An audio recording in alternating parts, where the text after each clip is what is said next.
A man who looked like nothing more than an unnoticed porter in a hunter squad suddenly showed power so terrifying that even S-rank hunters were left frozen in shock because the blood rain demon wolf, a monster even they could not handle, was blown into pieces by a single strike from him. And what none of them knew was that not long ago he had fused with the memories of the founding master of the Sichuan Tang clan, memories from another time and another world, where that old master was known as the supreme ruler of the martial world, a man who could wipe out an entire demonic sect with a flick of his fingers. And through those memories, I inherited the Tang clan's greatest arts, deadly hidden weapons, and terrifying techniques. Lieutenant Zhang Rendong stood in front of me and told me to surrender quietly, warning that one more step would send me off the cliff, and I could not understand what I had done to deserve being hunted like this. But Zhang only sneered and said the reason was simple. I was an outcast, a mana reject, and on top of that I had offended someone important. And the moment he said that, my wrist trembled as I asked if he meant Honda Mitsui. But he coldly told me to watch my words because even if she was my stepmother, she was still my superior. And before I could say anything else, he rushed straight at me and stabbed his sword through my chest, sending my body flying back like an arrow, while a satisfied smile rose across his face as if everything had gone exactly as planned. The mission was complete, he thought. The estate would now be inherited by Madame Mitsui's son, and as for me, I was nothing more than a nuisance finally removed. The truth behind this cruel world began 300 years ago when the sun was suddenly covered by an unknown object, and at the same time a strange force called mana descended onto the entire continent, wiping out 90% of humanity, collapsing cities, and destroying civilization itself.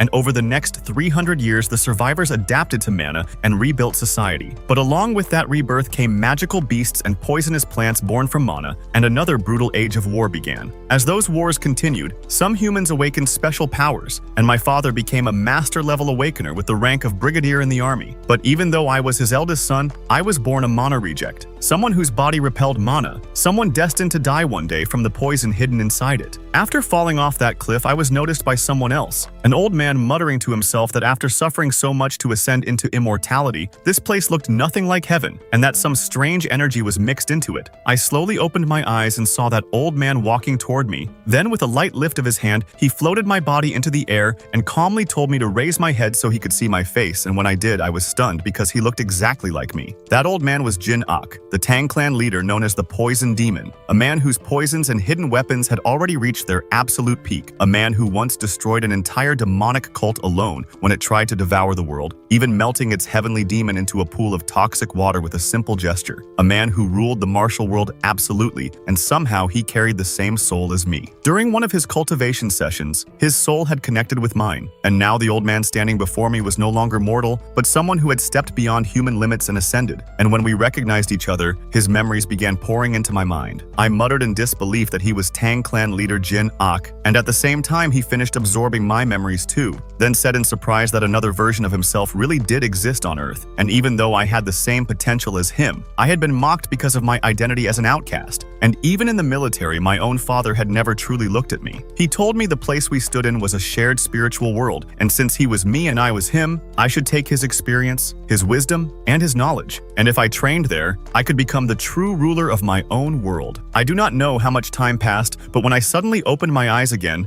an enormous power burst through my body, and he told me I could now live the way I truly wanted using this strength. And the moment he finished speaking, that shared mental realm vanished and my body returned to the cliff wall. Even as my consciousness blurred, I heard him softly wish me luck, calling me Kim Taeju. And in the next second, cold sweat covered my body as I realized Tang clan leader Jin Ak had not been a dream at all, because every bit of his knowledge still remained clear in my mind. If I wanted to survive now, I had to learn his skills and techniques, especially the terrifying art that grew stronger the more it consumed, the primordial absolute poison spirit art. Thankfully, poisonous herbs were everywhere around me, and without hesitation I swallowed one whole, because if I wanted to live, I had no other choice. If I could turn that poison into inner force and condense a poison core inside my dantian, then I could rebuild my body, break free from the chains of being an outcast, survive, and then return everything they had done to me 10 times over. At the same time, Zhang Rendong was still down below searching for my corpse, and 10 minutes later, they finally found me. But the moment they saw me, they noticed something was wrong because a strange power reaction was rising from my body. What they did not know was that I was not using mana at all, but turning poison energy into inner power. Zhang cursed in disbelief and shouted that a mana reject should not be able to do something like this, then ordered his men to kill me quickly before things got worse. One of them rushed forward at once, but the moment he flew at me, I opened my eyes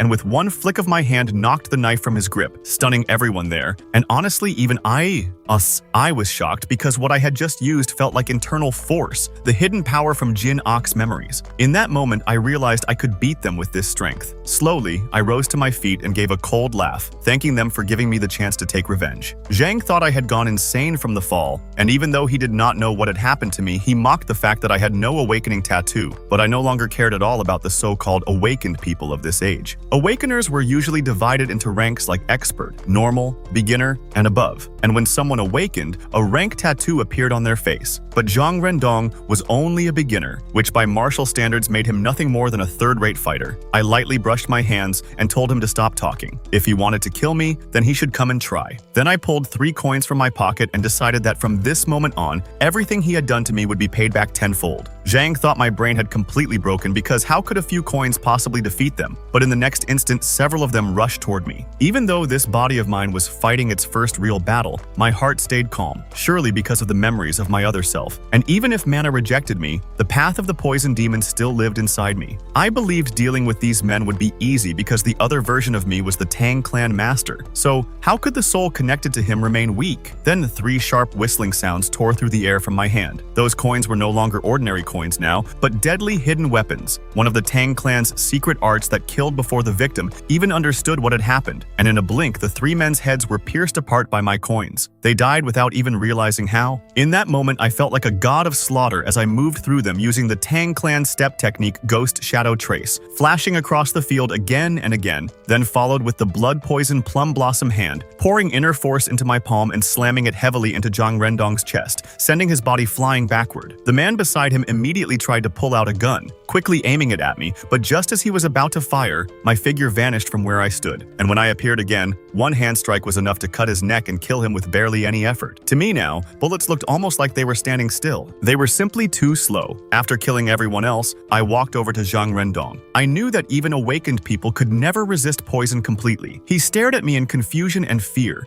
unable to understand how someone without even a tattoo could use abilities like this. And when I heard him call them abilities, I almost felt that if Jin Ok himself heard that word, he would probably be offended. Zhang began begging for mercy, but I had no intention of letting him speak any longer. I grabbed his throat directly, and even though he shouted at me to stop, how could I possibly listen now? With the power I had gained, crushing him was effortless. Terror filled his heart as he realized this was the end, and knowing I would never let him go, he tried bringing up the powerful people behind him, but I no longer cared about any of that, so I tightened my grip and snapped his neck. Seeing his life vanish, I smiled. So this was what it felt like to hold the power of life and death. In only a few minutes, I had slaughtered them all, but this was not an ending. I would never bow my head again. All they had done was make the fire of revenge burn even hotter. 3 days later, reports came in saying that Lieutenant Zhang Rendong and his squad had been attacked near the cliff. Officially, it was said he had barely survived, been dismissed, and later disappeared, while later reports claimed that he and his squad were attacked by monsters during an escape and devoured. The man hearing this report sat with a splitting headache, because he knew this was almost certainly Mitsui's doing. Honda Mitsui, a daughter from a powerful Japanese family who had entered the Samhan Empire, and the mother of Taepyeong and Taechun, my half-brothers, had been waiting all these years for me, the mana-rejected son, to die so the estate could pass to the more suitable child. But even after more than 20 years, I still had not died. So she had called in assassins from the 9 provinces territory. In his mind, this should have been simple. I was already close to death, so all they had to do was wait, but instead they had turned the whole matter into a disaster, and now the only thing left was to bury the truth. For the sake of his 2 sons, he decided it was best to pretend he had seen nothing. Still, since his useless son had disappeared, maybe I was alive somewhere, but he would not send anyone to search for me. He only hoped I could somehow live the rest of my life in freedom. As for me, I had already reached the Jirisan Monster Border Zone, a lawless area in the Samhan Empire filled with countless monsters and endless danger. Because there were too many creatures to clear out, taxes on monster products had been reduced, and illegal activity was often overlooked. And once those limits were eased, hunters flooded in, making monster hunting explode like a gold rush. Not long before this, after surviving the military assassination attempt, I had cut off all ties and started looking for a place where I could grow stronger. And that search led me to this free city. Here, it would be much harder for my family to track me down, and around me were plenty of venomous monsters and toxic herbs, perfect for training martial arts. Even now, the word martial arts still felt strange to me, but at the edge of death, I had received a cruel gift from fate, a shared memory from another self in another world, and in a twisted way, the stepmother who tried to kill me had actually done me a favor. Right now, I still did not have enough money or strength to fully stand on my own, but I believed I could survive here. Just then, a middle-aged man beside me started talking